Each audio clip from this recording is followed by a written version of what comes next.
We're going to go to my interview with Ben Golliver. Ben and I chatted yesterday, which is Friday, and I'll tell you, Ben and I, we had a great conversation. I think you're really going to enjoy this as we go into the weeds about a lot of what's going on with the NBA. So enjoy this conversation with Ben Golliver. Welcome to Hoop City, the deep dive with my good friend Ben Golliver. He joins us again from sunny California.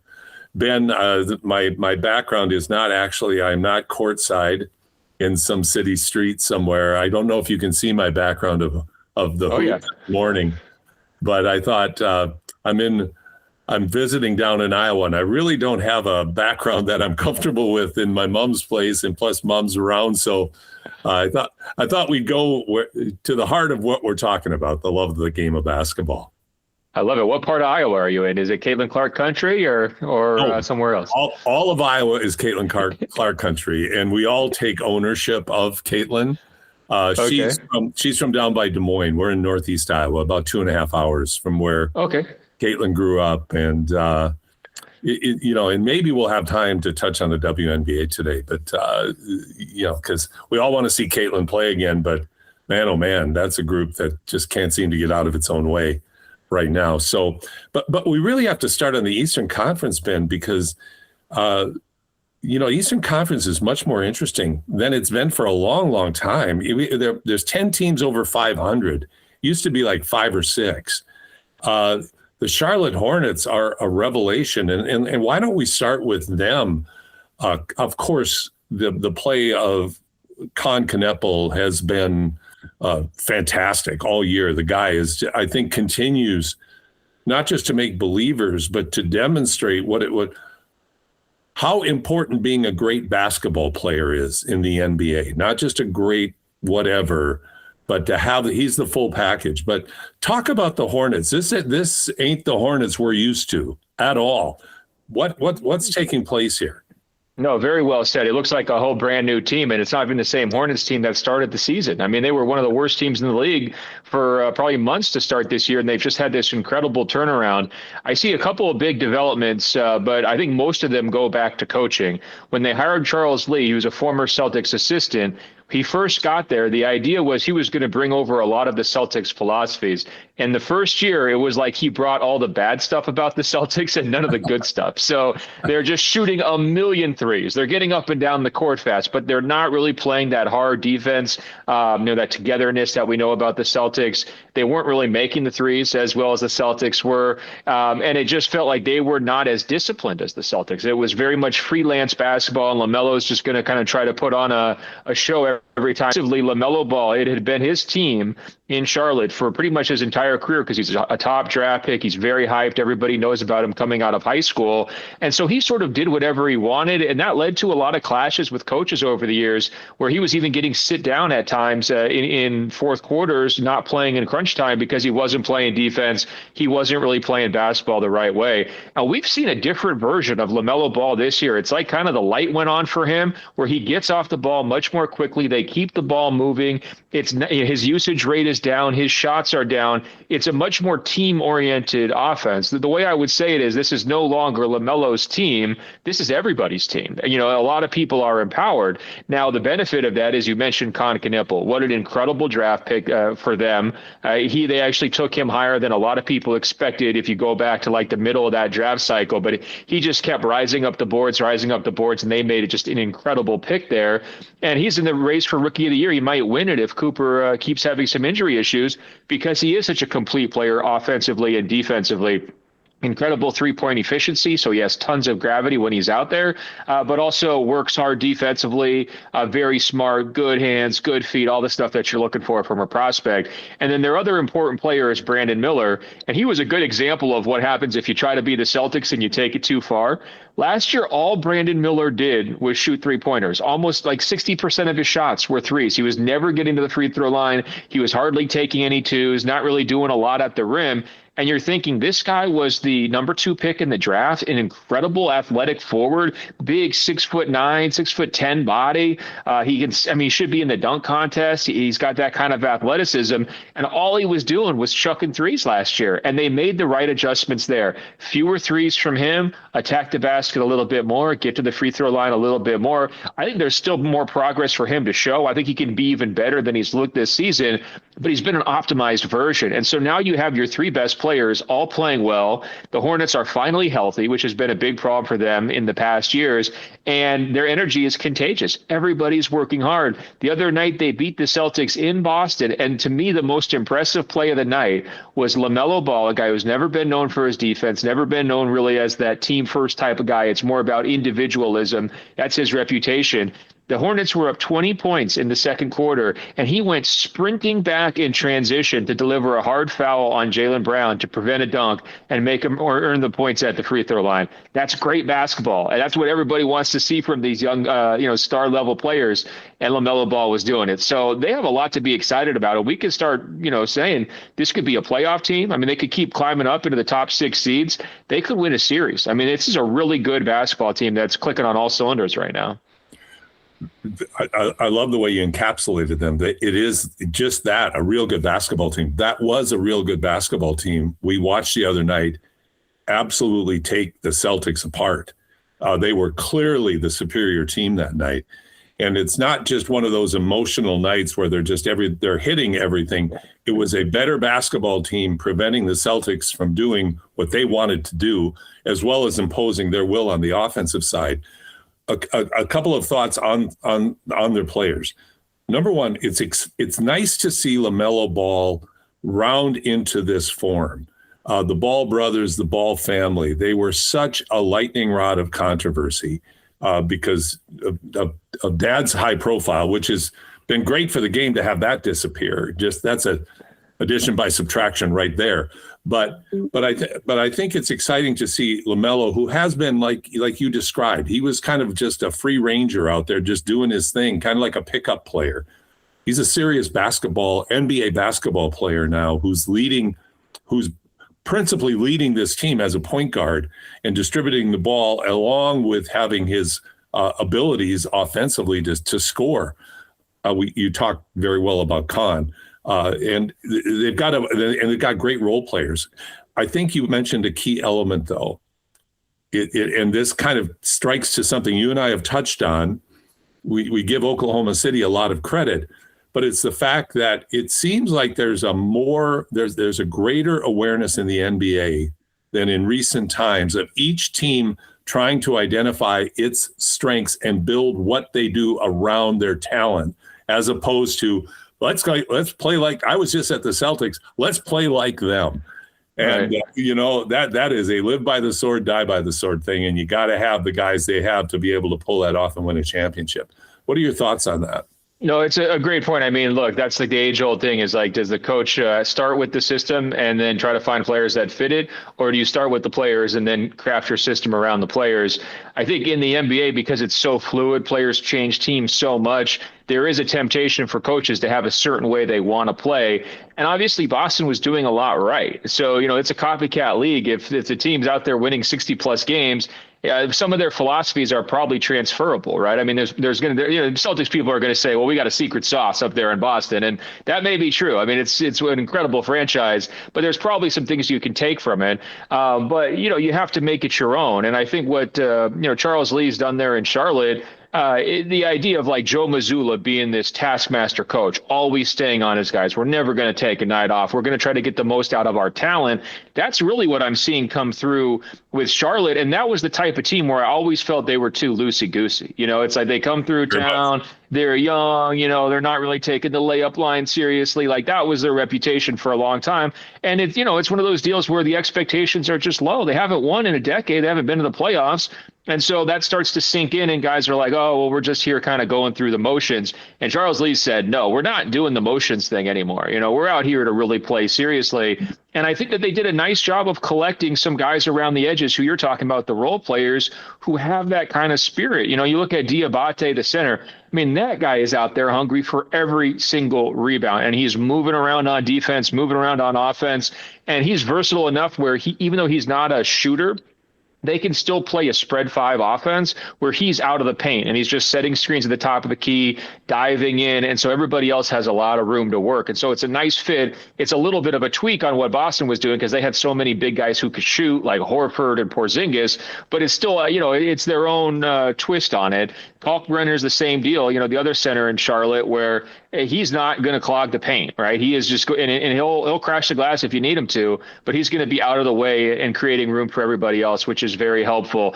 Some of the other guys, Josh Green's always been a high energy guy. Kobe White's come over from Chicago at the trade deadline. He really feels like he's like got a second lease on life. He's playing for a team that actually has a shot, and he's really going for it, which is good to see too. And so, you add all these things up, and that's why they've got the momentum. I think the tricky part, though, is they are pretty small if you're talking about like inside. And so that could be the potential weak link here in this playoffs.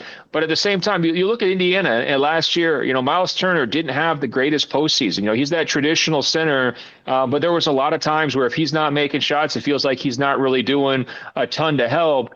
And so I think if you're a Hornets fan, you're just kind of hoping, can we use this late season momentum to make a real playoff run, just like the Pacers did last year? They've got the young legs like Indiana did. They move the ball like Indiana did. They shoot the 3-pointer like Indiana did. They play very aggressive defensively, or at least high energy. I think Indiana was probably more aggressive, but they're into guys on the defensive end, and so there's some parallels there, and we'll see. I mean, lightning doesn't always strike 2 years in a row, so you don't want to get their hopes too high up. But for the first time in a really long time, we can say Charlotte has a vision here for winning basketball and having a real identity.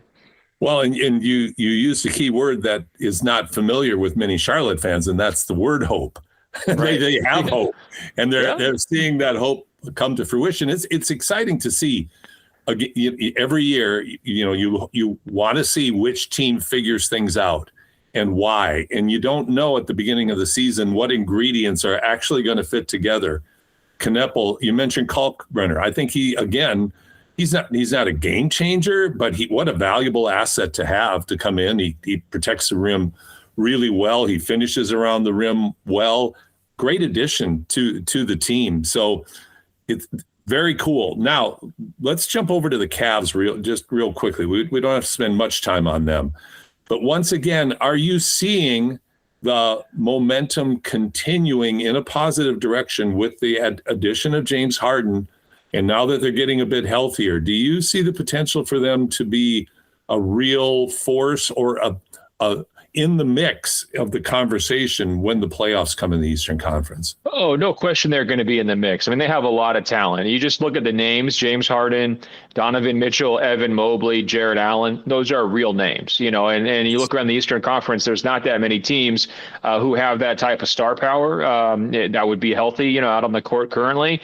And then also, not a lot of teams are spending as much as Cleveland either. I mean, they're paying for the price to be in this mix. And I think that's why money's worth. That's what ownership was saying. And I think they actually did a really good job. So Harden comes in, and he obviously plays the same role that Darius Garland was going to play in terms of starting point guard, lead initiator, but he's bigger, stronger, more proven, and I just think overall a better player. So that's just a very clear upgrade.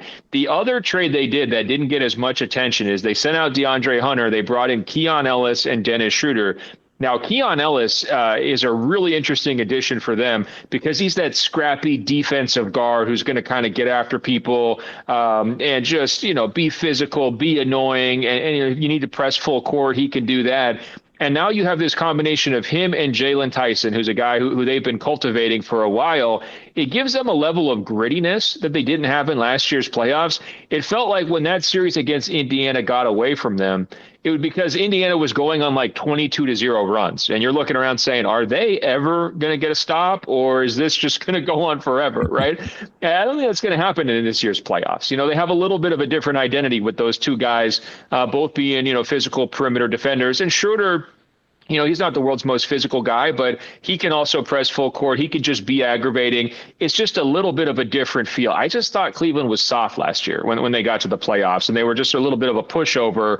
It was a beautiful team to watch in terms of how they scored the basketball last year, but when it came time to do the dirty work, they just really weren't ready to do it. I think they're more prepared to do it this year. My biggest hang up with them, it's a lot of new faces, right? I mean, they have a lot of these guys who just bounce from team to team to team. I mean, I mentioned Schroeder, but they also have Thomas Bryant. You just go down their roster. A lot of the new faces are guys who are sort of here today, gone tomorrow type of guys. You could even throw Harden into that mix because he's played for so many teams. So they're trying to bring a lot of these strangers together on a very short timeline, right? A lot of these guys came at the deadline. Now you're trying to go win in the playoffs.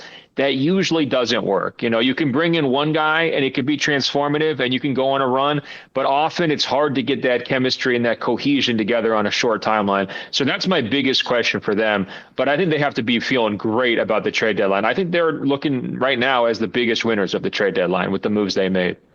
I'm talking with Ben Golliver. Ben and I are talking in depth about the Eastern Conference. And the final team that I'd really like to get your thoughts on is, of course, what could be happening tonight. We're recording on Friday, that a guy named Jason Tatum might be back in the Celtic lineup.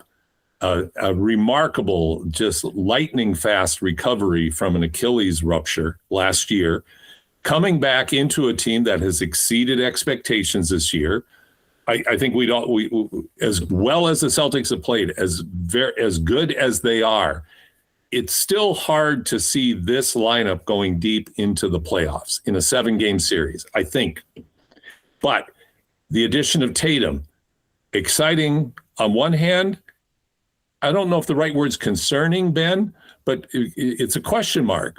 Is this still Jaylen Brown's team? Is Tatum willing to come back and fit in around what they've done this year? How will the coaching staff handle Jason Tatum? What are your thoughts on that? I don't have a sense for who Tatum really is. Like, he says and does the right things. Seems like a real good, solid guy. But when you get in the locker room and on the court behind the scenes, you don't know what you don't know. But what are your thoughts? What does this mean to the Boston Celtics? Well, I mean, it's a huge emotional lift for them because, he is their biggest star. He's the fan favorite. And so I'm sure it's going to be in a raucous atmosphere. I mean, he's going to get some crazy, crazy cheers when he gets out there. I'll be honest, I'm a little bit nervous. I mean, 10 months to me feels fast. Not the doctor, not involved in his recovery. But I am just bracing, I'm just hoping for the best. I'll put it that way. Kevin Durant took 18 months. That felt like the smartest decision anybody ever made. Look at how much high-level basketball he's played after such a long time off after he tore his Achilles. I get that Tatum is younger, and so, he's just itching to get back. And, I just really hope the decision works out well for everybody because he's a really important player in the NBA, not only just for the Celtics, but for the entire league, one of the faces of the league. The interesting part about Tatum and how he fits back into the Celtics is that his role evolved over the course of his career. So this was not LeBron coming in as a rookie and the ball is in his hands. I mean, Tatum played a lot as a rookie and he stood in the corner, and then he got to a little bit more touches and then he got to handle the basketball a little bit more. And then all of a sudden he's the number 2 guy. And then all of a sudden he's the number 1 guy. And now he's the guy who can kind of do whatever he wants and everyone fits around him. It was a very gradual evolution. So he actually personally knows every single role they could possibly ask him to play, right? Because he's done it actually in the NBA. Now it's hard to go back to what you were doing previously. Once, it's like the whole thing. Once you sit in first class, you never want to go back to coach. That's true. I mean, everybody could relate to that. But he has done those other things, which a lot of stars haven't done. This is not LeBron after 20 years of having the ball saying, wait a minute, Luke is the guy now. What do I do? I'm lost. It shouldn't be the case. It doesn't mean it's going to go perfectly, but I have faith that, it's going to go smoother than most people think. This is a really good team without him, and so I think for Jason, I think the mentality really is don't screw things up, go in with a light touch and then just build up as you go. And I think that could be really, really helpful for them. I do know he has a close relationship with the coaching staff, especially Mazzulla. And of course, he's played with Brown forever. And those guys have, it's been a decade now, basically. And so I think you throw those relationships into the mix, and I'm pretty optimistic it's going to work out okay. It's exciting. the frame of reference, I think a lot of that some people who are hopeful that the recovery time was enough would be Adrian Peterson with the Vikings. Ruptured his Achilles, and I think it was 6 months later, and he had a record season. So, and of course, we're talking about people that just aren't wired the same way. Like they're just different. They're just different brand of athlete, and their ability to recover the techniques. So much has happened with the Achilles, which is still a brutal injury, but to be able to come back successfully isn't unheard of anymore. And to come back, we'll see. We'll see if Tatum's, if Jason's body's able to hold up. I'm cautiously optimistic that it will, and I think you've laid it out really well, Ben, about what this should mean to the Celtics and how this should help them as they go into the playoffs. Well, we're going to get real quick. We're going to have a fun contrast here because, Halliburton had the same injury and it was around the same time, a little bit later because it happened at the end of the finals. Yes. They took the cautious approach, right? So they just shut him down for the whole season. We're not going to be able to compare it until Halliburton's back, but it's also one of those things where 2 years from now, 3 years from now, 4 years from now, we can see which of these guys is progressing. Is there any difference? Are they both back to normal, which would be the dream scenario?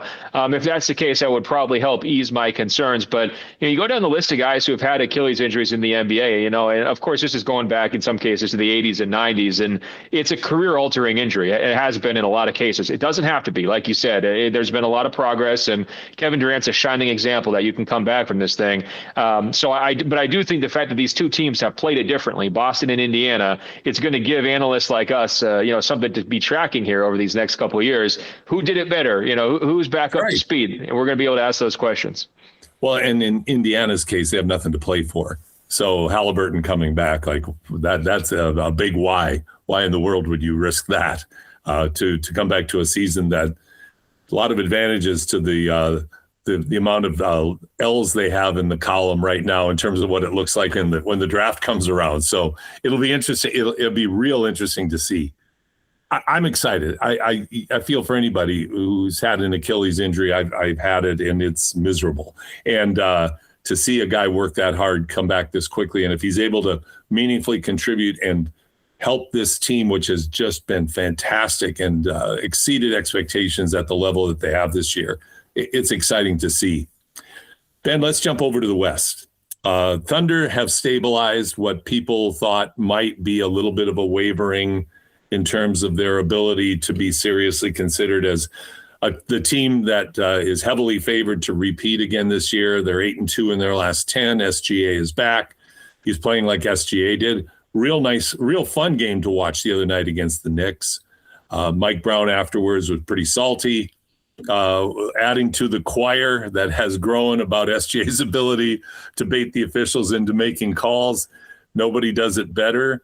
But bottom line is, they're still not 100% healthy, but the Thunder are playing really well.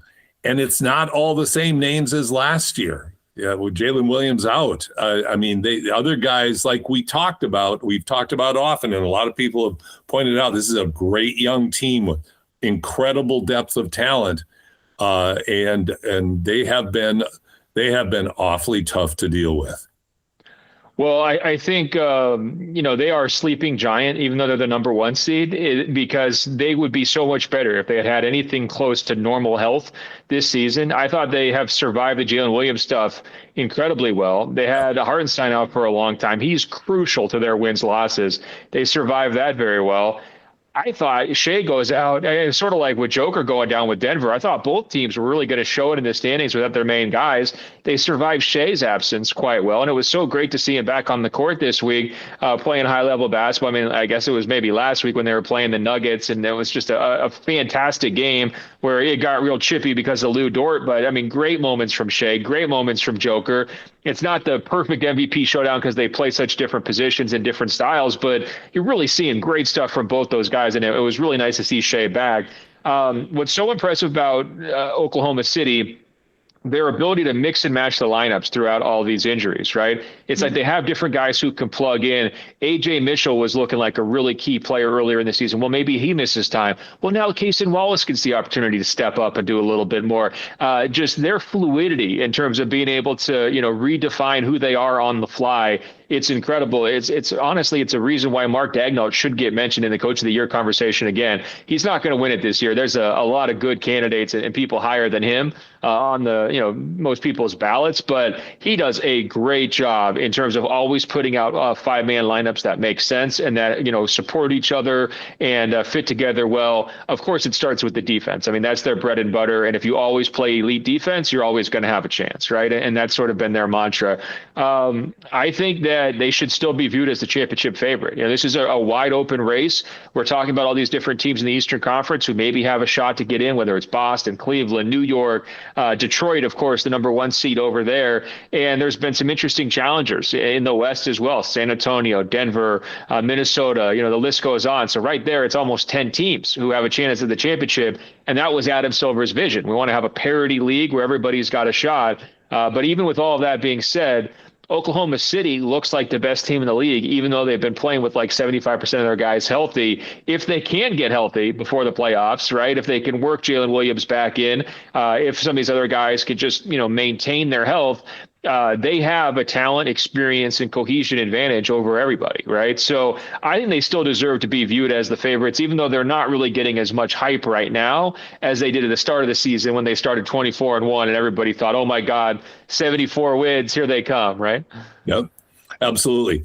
I do want to mention, and not dwell, but I do want to mention the Lou Dort foul on Jokic, where Jokic, now is the viral social media viral clips of Jokic really, really losing it. I thought, you know what, Ben? I thought the Joker's response was spot on. That had all the makings of an intent to injure. And it was, you never know because you're not there, but to the eye test said that was intent to injure. That was a dirty play, intentionally done, maybe not to injure per se, but it was so uncalled for and so out of the realm of reasonable. And I don't think the NBA, to be honest, I don't think they took it seriously enough. I thought that was, and I think that, to me, that was the straw that broke the camel's back with Joker. Because like the guy gets pounded on all the time, by everybody. And a lot of people, I was listening to Sam Mitchell the other day, and he made the great point. Big guys, he was talking about Caruso guarding Joker last year and how when you get underneath and into their knees underneath, that's tough to play against. And that's a foul. And the officials don't call that. Now, though, this is an open court intentional move. But I feel for Joker and I feel for all the big guys, and I'm glad in one sense that the spotlight's is shining on this because I think it is a real problem. It's like Connor McDavid for the Oilers. The only way you can stop him is by clutching and grabbing him because otherwise he's gonna just blow by you. So guys with lesser talent are able to handcuff other people through what I consider to be really questionable styles of play that can not just hurt the player, but that are clearly fouls. That's my tirade for the day. I hear a lot of what you're saying. My dad was a center in high school. And he used to give me the same speech about, hey, there's a burden of being a big man, right? Where yes. Your size counts against you in the referee's eyes. And they decide they can't call every single foul. And maybe it's not fair because you're taller. So they let the little guys get away with it. But, God forbid a big guy ever puts his hand on somebody, then immediately the whistle blows, right? So, that's age old basketball stuff. It definitely applies here when you have a big guy who's as skilled as Joker, because as you're saying, well, if you don't rough him up a little bit, he's going to have a triple double and you lose. So you better try something, right? You got to try something. Yep. The Dort thing, though, as you're pointing out, that it was not a basketball play. It was cheap. And when you look at Dort's reaction, I mean, he looks like a bank robber who gets caught with the dye packs on his hand. It's like, he's red-handed. So, he's trying to play it off like, what, me? But, he knew. And ultimately, he did come out and acknowledge, hey, I crossed the line. I shouldn't have done that, which I thought was appropriate. So Dort was ejected with the flagrant foul, too, which there was some debate. Would that even happen? It sounds to me like you thought he should be suspended, too. Is that right? I think he should have had 3 games. Wow. I think he should. I think a message should have been sent that you just can't do anything like this. And you can't allow that to enter into the game, because we all know there's a lot of stuff that happens off ball. But I just think that when something's like that, and here you got a guy in you can't necessarily bring special circumstances into a decision like that. You got a guy just coming back from a knee injury, and now you're going for his knees. Like, you just can't do that. Heck, even the NFL has a lot of protections against people's knees. You just can't do certain things. So that's where, it, like you said, the age-old problem, little guy getting in underneath the big guy into their knees, that's just not appropriate. Bodying up, being physical, all of that, 100%. But the way you defend the big guy when you're a small guy with a disadvantage, that isn't appropriate. I think they let it go too far. And of course, with Dort, I just think that signal needs to be stronger. You just can't have that enter into the game. Especially with injuries, like we've talked so much, Ben, sorry, just so much about injuries in the game. And now you got somebody clearly trying to injure somebody, intentional or not. Do something about it and send the signal you want this to stop, because you sure as heck don't need that to add to the injury problems. Well, very well said. I think during the game, it's hard to ask the referees to take into account, oh, well, do they have to know which knee Joker's been injured and so forth? And they reached the right decision. But I think what you're saying is, when the NBA does the review of the play and they're trying to decide, the league office, should there be a suspension, I think it's appropriate to take into account whether somebody's targeting a body part that's recently been injured. All that information is public. People are gambling on players' health. I mean, the injury status part has become formalized in the NBA to a great degree. And so, I would actually say that should be, considered as they're weighing possible suspensions or that kind of stuff, because it adds a level of, maliciousness that you don't want. And again, it's just a non-basketball part. And hopefully it's pretty quick to stamp that out. This play actually reminded me, and the reason why, if anyone's thinking, oh, these guys are going overboard, all it was a little bump, there was no chance he was going to get injured. Go back, if you remember the playoffs, we're going back like 10 years, but Patrick Beverley kind of jumped up defensively on Russell Westbrook as he was going towards the sideline, I believe, to call a timeout. And it was just an awkward exchange. Westbrook kind of had a false step, but it actually wound up where Westbrook needed knee surgery, and it was a season-ending situation. And a lot of bad stuff came from that. I mean, Patrick Beverley was getting death threats from Oklahoma City Thunder fans, and, it was really chippy for a while afterwards. But those kinds of little plays, and I think honestly the Dort one was maybe even more intentional than what Beverley did. But there is a serious intent to injure. You're not overstating it when you say that about that particular play. And I would just point back to that Westbrook deal as a similar situation that ended with a worse case. I'm drawing a blank. I should know. I'm drawing a blank on the San Antonio Spurs, or the player that went under Kawhi Leonard. Oh, Zaza Pachulia. Yeah. Yes. Zaza Pachulia. Those are the things that you just, my God, you just can't do that. Those are the avoidable, just coming down to, what you're doing, just don't do it. And how that altered Kawhi's career trajectory, literally.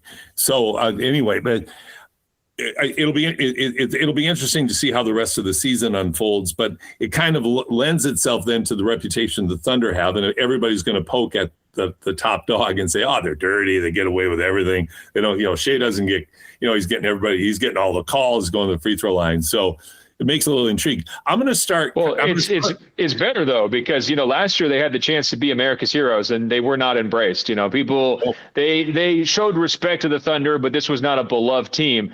I think it's actually better if they're the villains, right? And then just set them up as the bad guys, and then we'll see if the bad guys can continue their reign. It's a better story. It is a better story. It is intriguing. Nuggets are a little shaky right now, just as a team. They can't guard. Their bench depth has been pretty suspect. Of course, they miss Watson. They miss Gordon. Those are huge pieces. But like the other night against Utah, I mean, Jamal had, 49? Jokic had a good game, and they could barely beat a Jazz that, again, is in that category of name 3 Jazz players, please. It's a no-name team just patched together without without any real strengths at all. And the Nuggets, it took everything the Nuggets had to beat them. They just are, the right word's fun. They're just not that good right now. And that certainly can change when they get completely healthy, if they get completely healthy. But what's your read on the whys of that? Well, I think Joker has not been himself since he came back from the injury. And the defensive stuff is the most glaring, where, he's just not moving and, covering and as locked in as he needs to be to really win at a consistent level. And so that's a problem. Offensively, it feels like his touch has been off too. I'm seeing him miss these little floater shots, the push shots that he always hits. I'm seeing him miss some 3-point shots badly, and he's become a great 3-point shooter during this MVP run. And so maybe you call it rust, I'm not sure exactly, but he also came back from that knee injury pretty quickly, and his timeline of coming back allowed him to stay in the MVP race. So it becomes one of those things. It was like, well, if there was no 65 game minimum to be eligible for awards, maybe he would have taken another 2 weeks or another 3 weeks to make sure he was completely healthy, because he just didn't really look ready to go when he's come back. And it's astonishing. They're playing worse basketball wins loss wise with him back than they did when he was out. So that's never been the case. It's always been, if Joker's on the court, you win 70% of your games basically in Denver. Right. And so it's kind of this bizarro world. But you hit on it. They need Aaron Gordon. They need Peyton Watson, right? They just have to have those guys. Otherwise, they don't have enough. And really what's been challenging for Denver is they've had enough injury issues this season where they've been forced to run up the minutes of their key guys. Right. And I just think they're also exhausted and running out of gas. They're not old, right? Joker's still kind of in his prime. Murray's in his prime age-wise, late 20s, right? Early 30s for those two guys. However, this is a young league now, and it's exhausting. Everybody plays so fast. Everybody plays so hard night in and night out. You've been fighting for playoff positioning every single night now since October, basically, because it's such a dogfight in the West. And to me, they're showing signs of real fatigue. And so I wonder, first of all, are they going to be limping into the playoffs? And then if they do, are we sure they're getting out of the first round? Or is this going to be one of those years where it's just like, hey, we ran out of gas, we didn't have it? Yeah. You remember that year when they lost to Minnesota in the second round? Yes. They were just plumb exhausted by the end of game 7, right? It was the last man standing, and it wasn't them. I could see a similar scenario this year, but happening even earlier if they get the wrong playoff matchup. If they slip a little bit in the standings, all of a sudden, maybe they're 5-6 seed somewhere in there. I could see them going home early. And so that's the scary part. That's why they need Gordon back in particular. It's like if they can get him back, maybe he stabilizes things. The minutes get back to normal. They can get a little momentum heading into the playoffs. But it really does not feel like they're still the number one challenger to Oklahoma City. It feels like there's some other teams out there that might be better. 100%. Real quickly on Joker, here's my theory, and it's purely speculative. He was in that bubble of greatness where he was transcendent. Whether it was taking the 3, everything was done with such confidence. Yep. Unstoppable confidence. He gets injured. He comes back too quickly, as I think you 100% accurately described, Ben. And now he doesn't have that rhythm. And you can see the way he's emotionally reacting. This is just not Joker-like at this level to be this frustrated. So I agree with you. It's a compilation of all these things, but that bubble burst. And it's, to go from that, where you're in total control of everything. The game is slowed down the way it had slowed down for him. Now, all of a sudden, it's faster, and he's struggling to find that again. Hopefully, by the team getting healthier, him getting healthier, and them not running themselves into the ground, by the time playoffs run, the bet is he'll be ready to go again. But you made a key point. There's some other guys in the West that are pretty good. And I'm not going to start with the Spurs. I'm going to actually start with the Timberwolves. The Dosunmu trade was fantastic. Bones Highland has been a real joy to watch this year, especially when you hear the guy's story. Like, it's incredible what his story is. But they're just playing better. Anthony Edwards is still Anthony Edwards at times, but last couple of wins, he's in, mid to low 20s, not scoring 40, but then he'll go off and score 40. Wolves look good right now. Gobert looks the best I've seen him look in a Timberwolves uniform in terms of how he's moving. He's still such a defensive force, but even offensively, they all seem, they seem to have that feeling like this is a glove that fits now. But the Wolves right now look very good. Your thoughts? No, they've been in the Western Conference for the finals the last 2 years. And so it did feel like when they started this season, they're the team that's trying to pace itself. It's like, hey, we know it's going to be a long ride. We trust our talent. We think we're going to be there at the end. And so, hey, if we drop a game against a bad team here, if we don't show up and bring 100% effort there, it's not the end of the world. That can be a double-edged sword because some of those losses can really come back to bite you. But then at the same time, if you're actually as good as you think you are, that's the only way to survive the 82-game schedule, right? It's just so long. It's just make sure you're peaking at the right time. They did the same thing last year where they peaked down the stretch of the season, and then it really carried them quite well into the playoffs. And I think just because of their sheer physicality, starting with the guards, I mean, DeSumo fits right in with Edwards in terms of you want a long night. If you're playing against those guys, they're going to give you a long night. They'll give you a very long night. They will make your life miserable. And I'm not the world's biggest Julius Randle fan, but he'll give you a long night too. If you don't have the right matchup for him, like going back to when they played Denver recently, it's like, who's Cam Johnson guarding? No chance against anybody. He's just too frail. It's too thin. Their front court is going to bully you. And then Minnesota was out in transition that entire game. They're seeing, well, Joker's not moving so well defensively. It doesn't seem like he's into it. Okay, well, we're just going to make him pay over and over and over and over again. I mean, they did look like a pack of wolves, honestly, just, going straight to the rim. So, those things get you excited for sure. There's no question about it. I think this is also a team that probably tastes its own blood a little bit. They got humbled by the Thunder in last year's playoffs. And I remember by the end of that series, Anthony Edwards had given up. Julius Randle had quit. I mean, he was getting pulled out of games because he was, had so many turnovers. The only guy on that team who really acquitted himself very well was Nickeil Alexander-Walker, and he promptly left for the Atlanta Hawks. That's right. So you got a lot of guys over there who are thinking, we got to get our get back against Oklahoma City. Give us another shot. We got to make sure that this thing looks a little bit better this time around. And that's a matchup. I mean, there are so many matchups in the Western Conference that I want to see. I mean, obviously, you want to see Thunder Nuggets, an incredible developing rivalry. At the top of the list would probably be Thunder Spurs with Chet and Wemby. We want to see the Thunder play everybody, but Thunder Wolves too. I think it would be much better than last year's version. And Minnesota, they're in the mix. There's no doubt about it. Your Gobert point, it's amazing. He should be declined by now. When you look back at when they traded for him, what we all thought the window would be for him to be an impact level player. How do big guys who can't shoot usually age? Not very well. The league is getting more and more space oriented. So you've got to cover all of this ground. Gobert is not the fleetest guy. He's much more, comfortable in that painted area as a rim protector. And you're thinking all these trends are working against him. And yet he just keeps pushing back and having valuable play deeper and deeper past his 30th birthday. It's impressive stuff, and there's multiple times along the way where I wrote him off. He had a couple of really tough stretches with the French national team. He was getting benched. He was getting pulled for certain deals. Like he just wasn't able to find an impact. And I thought, oh boy, that's probably going to translate to Minnesota. And instead, he's just clicking along. It's really, really impressive. It is. And speaking of impressive, the San Antonio Spurs, 9-1 in their last 10. Wow. They're good. Yeah.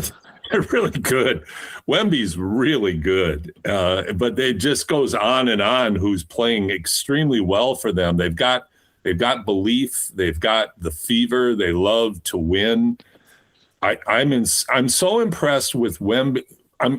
I find Wemby to be the Renaissance player that you look for once in a while that brings something special to the league. And, a lot of people made a lot out of his, his being ticked after the All-Star game, during the All-Star game when he didn't win.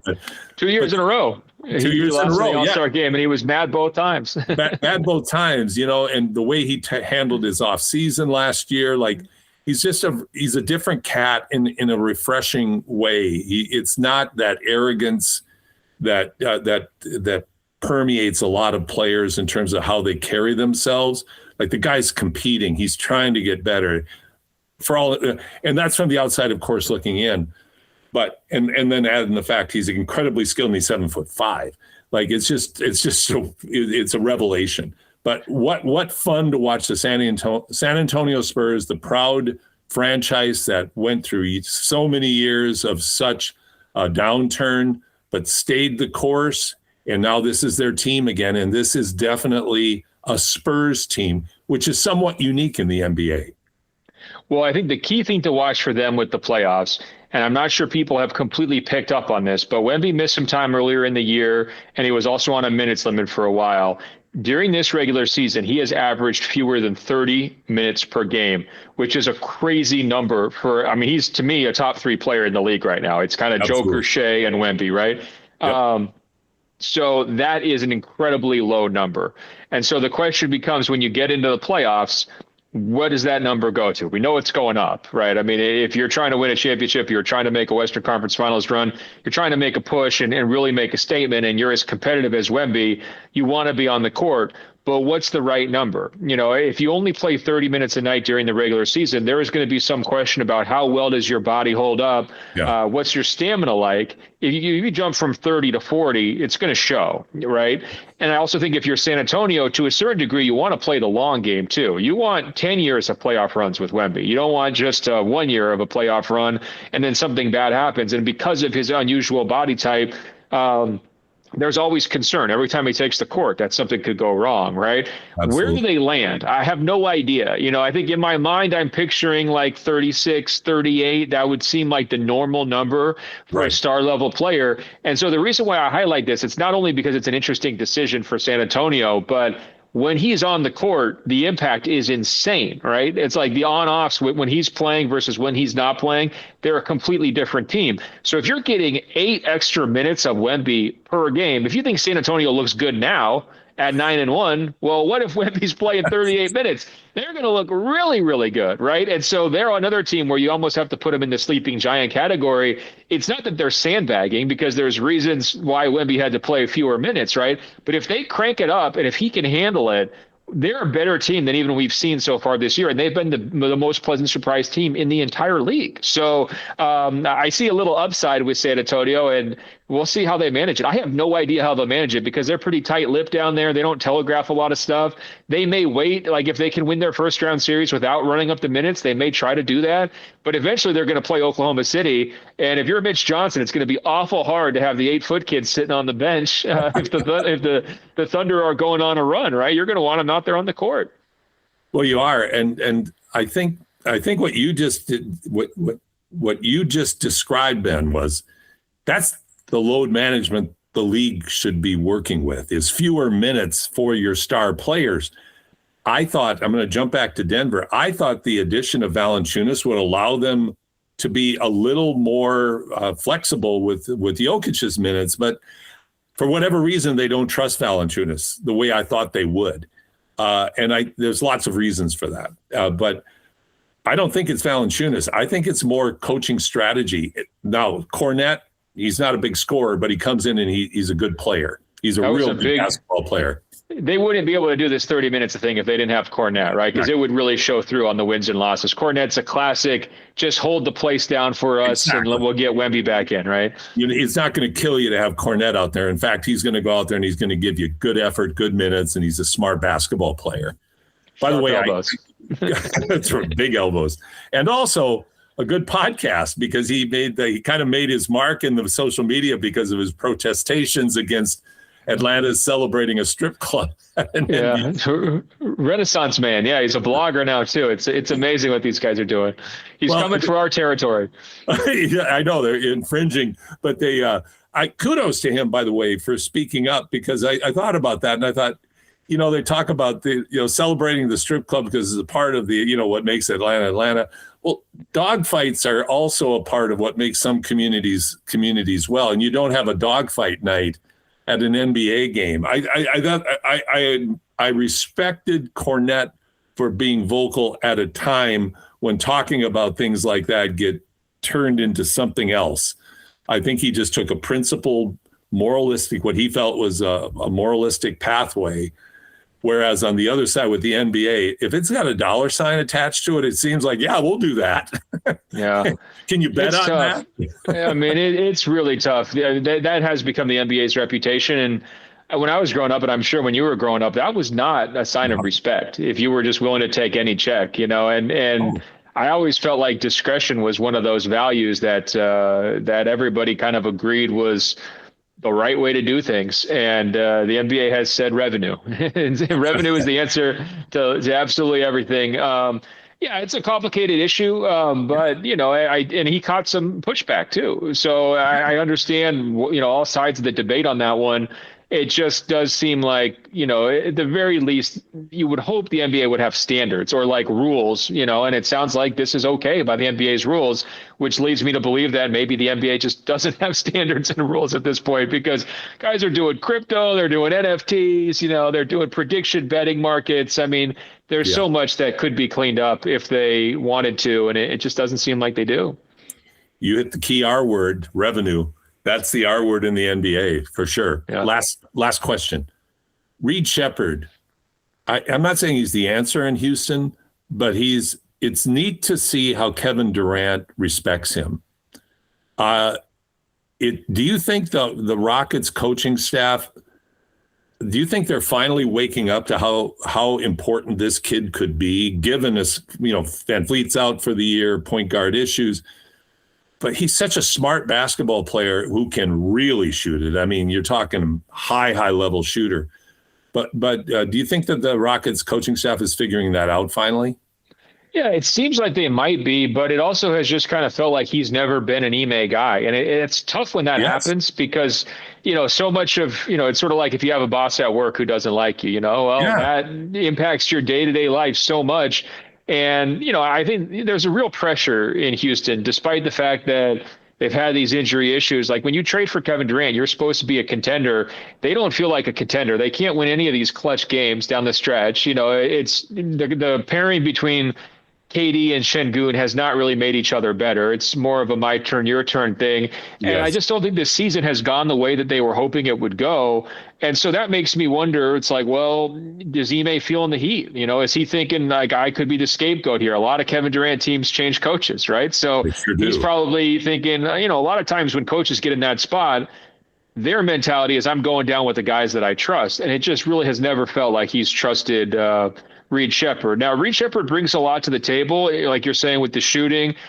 He's a very small defender, but he's pesky. Yes. His steals and block numbers when he was in college were super high, and he's still getting some steals in the NBA. He can get picked on, and I think that's Ime's hang up, is that he wants to be big and bulky, and he wants size at every position. Remember the starting lineup they put out there for opening night? It was like two centers and KD's monster. I mean, that's sort of how he wants to play it, and Reed doesn't really fit that vision, which is unfortunate. I don't know how it resolves, because if Reed was a natural point guard, I think he would have had more of an opportunity than he's gotten by now. I don't really see him in that role. And so even with Reed, I just think they missed Fred Van Vliet. And it's one of those things where it's like, well, can he get magically cured like Jason Tatum? And then maybe everything goes back to functioning a little bit better. But the other issue they've had is that Amen's not a point guard either. Amen can't shoot the basketball. And so it creates a lot of issues for their lineups because they've got some other non-shooters where, he does a lot of things well, his limitations really put some constrictions on what they're trying to do offensively. So I just think that they're a good team, not a great team. And, their GM had a comment at the trade deadline that, maybe this just isn't our year. And you hardly ever hear a GM say that. Yeah. But it could have been one of those things where maybe he was too honest, but I think he was being honest. Like, I don't think it's their year. And so, it's not the end of the world. But I would keep, if I was the front office, this would be a good opportunity to say, hey, we're playing for this year, but we're also playing for the future. Ime, let's make sure Reed gets some minutes. Let's give him an opportunity to show what he could do. We need to develop him. He was a very high draft pick, so he's a key part of our future. Let's make sure we know what we've got with him. And I hope that's how this, kind of plays out going forward. But, if he started getting DNPs again, would that really shock you? That's kind of been the story, right? So a very strange situation. I feel bad for him. I do too, but I think you hit on the key element. And here's my comparative: if Steve Nash had stayed in Dallas, I don't think he'd be in the Hall of Fame today. He would have had a real nice career.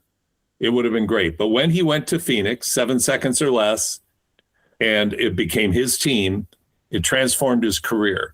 If John Stockton had played for a lot of other coaches in the NBA, he wouldn't be 5,000 assists ahead of everybody else. But he was in the right place with the right coach who totally believed. We both know it takes belief. Obviously, the coaches don't believe in Reed in that way there. And he does have limitations. He certainly does. But he's a 20 to 30 minute a game guy. And every time he plays those minutes, you look at it and he's 4 for 8 from 3. And he's made a difference. He has 1 or 2 steals. And yeah, he's been picked on. A lot of other guys get picked on defense too. So it's like throwing the baby out with the bathwater. So it'll be interesting to see how that unfolds. Well, it's also funny. I mean, Ime will just take shots at Şengün's defense too, but Şengün still gets to play. You know, he'll just come out of the media and be like, "Oh, it's been a problem. He's been giving up layups for years." Like he just says this stuff about like, you know, his franchise player. So, you know, he's a different personality, Ime. You know, and he's from Portland, and you know, he's kind of just been around the circles. I remember when I was growing up, always like the very intense guy. He didn't want to get on his bad side. That was sort of his reputation. Is that right? And well, you know, he built his career from nothing too. I mean, the famous stories with Ime was he was showing up at like some summer workouts with the Blazers players, and he was not in the NBA, and they're like, wow, this guy could really play. And next thing you know, he had a contract. So I mean, he paid his dues, and he kind of snuck into side door, if you want to say it that way. And he's, you know, built quite the career for himself. Although there's been some, you know, hiccups, of course, in Boston and whatnot. But I do think, you know, something's coming to a head. It's kind of hard to picture Houston being back again next year with Şengün and Ime, right? It's like, it feels like something has to change, whether it's the coach, whether it's a trade. I don't know. It just doesn't really feel like it's the fit. And there hasn't been enough progress this year that makes me think, oh yeah, this is going the right direction. I think if anything, Houston's kind of been off track this season. They have been. One of the disappointments, one of those surprise disappointments through the season. Ben, you've been extremely generous with your time. This has been so much fun. Thank you. But before we go, we have to talk about your writings. Talk about your Substack writings. Oh, I'm having fun on bengolliver.substack.com. You know, it's been my project here over the last couple of weeks, just writing about all sorts of stuff. I've told some fun stories for basketball fans, though. I don't know if people remember O.J. Mayo, a very highly ranked high school prospect. Well, during his NBA career, you know, he got suspended for drugs, and he just kind of disappeared off the face of the planet for a year. And I was able to track him down and, you know, talk about his desire for an NBA comeback that actually never wound up happening. You know, he wanted to get back in the NBA, but the NBA didn't want to give him a second chance. So it's just a story a little bit about him, but also about the writing process, the reporting process. And I think people found that one pretty interesting.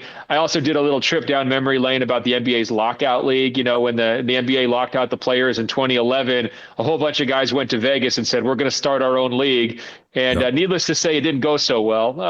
But, you know, it was a really fun time. I was there sitting courtside, having the, you know, time of my life listening to these guys talk trash back and forth. So it was a little bit of a, you know, a discussion for the WNBA players who are in the middle of a very heated labor negotiation right now. It was just a little sliver of what life could be like from the NBA side of the same equation.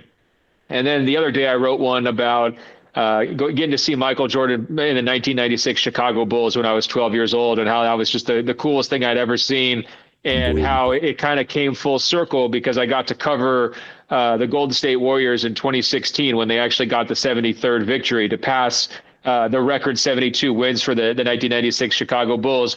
But as I point out, it was actually the biggest mistake of my entire career because I decided to go to that Warriors 73rd win instead of seeing Kobe Bryant's final game of his career, which of course was the legendary 60 points, the walk-off with the Mamba out. And so living here in Los Angeles, no matter who I come across, they say, well, did you see Kobe's last game? And I said, well, actually, I went to go see the Warriors. And they will never let me live it down. So I talk about how that whole thing came together, what that Warriors team meant to me, how fun it was to watch the Bulls when I was a kid. So it's been a lot of stuff for basketball junkies, you know, and I throw in some nature stories and national park stuff. Your Bryce Canyon, your ode to Bryce Canyon is fantastic. Well, I appreciate that. You know, it's The blog is really what I'm passionate about. It's like the things that I really care about. And it's nice because I know you're visiting family in Iowa right now, and my mom's coming down to visit me this weekend, and we're going to go on a little whale watching tour tomorrow. So I'm hoping I get some good pictures. I can blog about it next week and tell you all about the cool whale scene down here. But it's been really fun, and it's keeping me busy these last couple of weeks. That's great. Well, Ben, thank you again. It's been so much fun as always. Looking forward to the next time we talk already. In the meanwhile, enjoy. It's going to be an exciting couple of weeks in the NBA, and have a great time with your mom. And we'll talk soon. I can't wait. We're getting close to the playoffs, Paul. Yeah, we are. Well, the magical month of March. It's the Catholics going to Vatican. March is almost here. That's like it's going to be just the most unbelievable time of the year coming up. So, Ben Golliver, thank you for joining us here on Hoop City Deep Dive with Paul Sir, and we'll talk again real soon. All right. Talk soon. Take care. You can listen to the entire interview with Ben Golliver on your favorite podcast network under Hoop City with Paul Sir, the Deep Dive. And you can also read Ben's great writings, both on basketball, but just on his life experiences on Substack as well. And I'll tell you what, it's worth a subscription because the writings of Ben and many other contemporary writers is really worth your time. So want to thank Ben Golliver for joining us, sharing his knowledge. I hope you'll enjoy the entire interview, as I said, on your favorite podcast network.